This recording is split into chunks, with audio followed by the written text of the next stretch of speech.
చూడండి, ఇది నా స్టోరీ అన్నమాట. చూడండి, వినిపిస్తుంది. ఒక అనకాలకు ఒక ఫాక్స్, టైగర్, పిగ్ ఉండంట. తర్వాత ఫస్ట్ నుంచేమో ఫాక్స్ వాళ్ళ మమ్మీ ఎగురులు ఉంటాయి.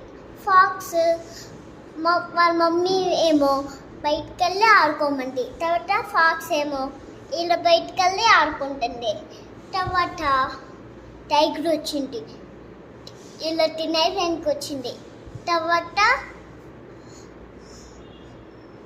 ఫాక్స్ లేదు, పిగ్ ఉంది. తర్వాత పిగ్ వాళ్ళ ఫాక్స్ మమ్మీ దగ్గరికి వచ్చింది. తర్వాత వాళ్ళ బేబీ ఎలా అంటే ఫాక్స్ తినేసిందని చెప్పిద్ది. ఎవరైనా చెప్తే వాళ్ళ మమ్మీ. తర్వాత ఫాక్స్